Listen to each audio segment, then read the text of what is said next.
Combat tactics can be a big part of your Dungeons & Dragons game. Having a plan for how the monsters behave in combat can keep your game interesting and fun. I mean, would an orc fight the same way as a zombie or a dragon? How would different creatures behave in combat? Let's find out. I recently posted a video recommending some D&D books that are not from Wizards of the Coast that can enhance your D&D game.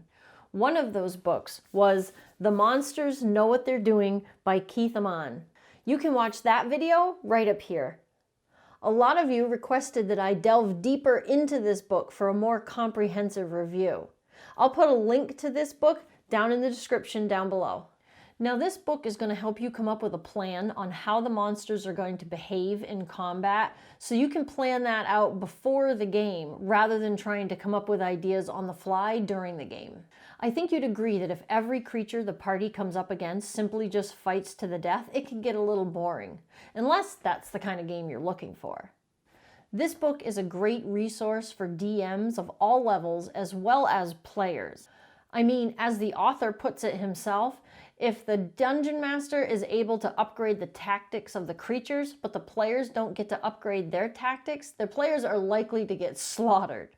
And often, planning for combat among the players is a really fun part of D&D. I mean, you can always work it into the role-playing, that the players found a place to research about the creatures that they've heard are in a certain area, or maybe they come across somebody in the local tavern that just recently had a run-in with some monsters. The author wants us to understand that creatures are going to use the best of their abilities to try to survive in the world, and that's even in a fantasy world, and different monsters have different abilities. Keith does a great job of explaining how the tactics he derived for each monster came from their stat block. So here's some interesting information that he shares with us. Small creatures with very low strength are going to try to compensate with their numbers. But if their numbers reduce enough, they're going to scatter. You're also going to find that low constitution creatures don't like to get into melee. They generally attack from range. Now, your high strength and high constitution creatures, they generally really enjoy a slugfest. He also explains how he analyzes the intelligence and wisdom of creatures. Now, low intelligence creatures are going to survive basically on instincts only. Medium intelligence creatures may lack strategy, but they are at least smart enough to know when things are going wrong and flee. High intelligence creatures are actually able to come up with a good plan and strategize with others. And if the creatures that are attacking the players actually have an intelligence of higher than 14, he rationalizes that they actually are able to assess their enemy's weaknesses and use it against them. Now let's check out the wisdom of some of these creatures. Low wisdom creatures have really bad instincts. They may even wait too long to flee. Your medium wisdom creatures, they may know when to flee, but they're going to not be very good at choosing targets. Now, your high wisdom creatures, they're actually very skilled at choosing which targets to focus on and may even parlay if they get in that situation.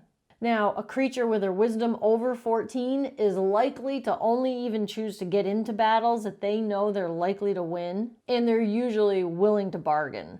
I think these are some great pieces of advice for running creatures. What do you think? Let me know in the comments down below. Here's some more great advice that Keith offers in the book. Creatures that attack in numbers have a sense that they need a 3-to-1 assault likely to win. Now, as far as the abilities that a creature has in their stat block, the author also offers this advice that I really like. A creature that has a feature that grants it advantage will always use it. A monster that has a feature that requires a saving throw will always prefer this over a simpler attack. I love the advice in this book that even if the monsters aren't interesting, that doesn't mean the encounter can't be interesting. There are things that you can do to make the encounter really unforgettable, like you could increase the danger, maybe throw weaker monsters at them, but there's more of them. Maybe make the players fight on some really interesting terrain. Maybe add some environmental hazards, or even some kind of distraction that's going on during the combat.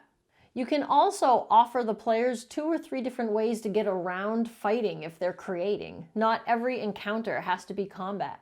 Now let's take a look at some of the monsters actually included in this book so you can see how he uses these tactics to determine how the creatures would behave in combat. First up, let's look at gnolls. Now gnolls have a high strength but a low intelligence, and their behavior is driven by violent instincts.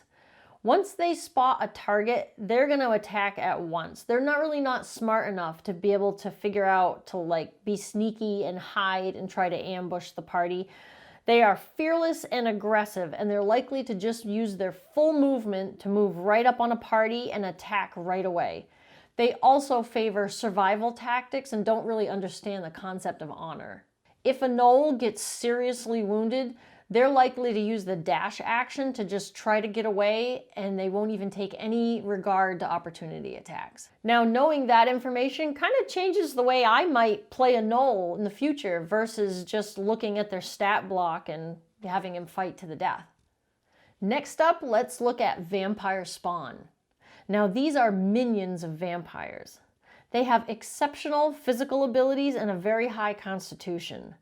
They're very hard targets to hit with spells that have saving throws for strength, dex, or con. They're resistant to non-magical damage, and they can regenerate their hit points.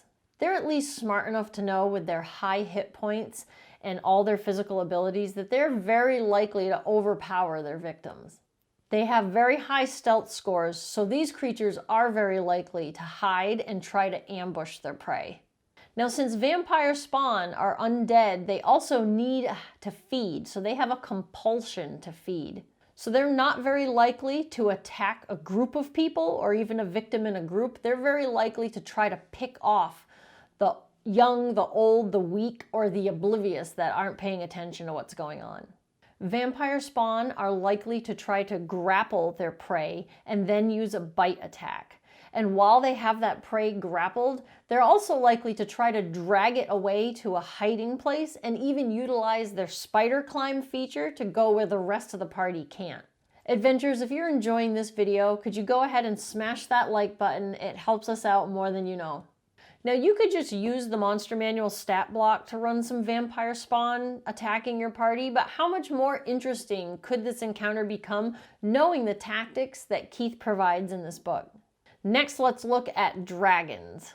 Now, dragons have high strength, high constitution, they can fly, they have bonuses on dex, con, and wisdom saves, they're proficient in perception and stealth, they have blind sight, dark vision, breath weapons, tail attacks, wing attacks, legendary actions. As the author describes it, dragons with all these abilities know that they are pretty badass and will not hesitate to get up in your grill. Now here's some of the tactics that he offers for dragons. Now they're not going to waste a wing attack on 1 or 2 PCs, but they're going to wait till 3 or more characters get within 10 feet to use a wing attack and try to knock everybody prone. Their preferred method of attack is their breath weapon if it's available, and they will move and resituate themselves to get as many foes as possible in that breath weapon attack, even if it means putting up with your puny little opportunity attacks. Dragons come in a variety of different colors too, and they all seem to have different personality types. How the dragons would behave in combat gets a little different depending on their personality and color. Keith offers these observations. Some of them are so prideful that they may fly away when seriously injured, but they'll come back. Some are actually cruel and will target the weakest members of the party first. And some are pretty crafty and will try to deceive the party just to stay alive. Now, these are just some of the combat tactics for 3 monsters in this book. There are actually over 140 different monsters available in this book. Now it's time for the epic question of the day. Does your group like to just run around and be murder hobos and just kill everything in sight and grab all the loot? Or would your group be more likely to enjoy the mystery of having a new monster thrown at them and some role-playing opportunities to see what they can do in combat? Now, if reviews like this are right up your alley, you're going to want to make sure you subscribe to the channel and hit that notification bell down below so you don't miss any more epic videos. Next, you're going to want to watch my How to Run Your First Adventure video on the next screen. Go ahead and click that video and I'll see you there. Now go have an epic adventure.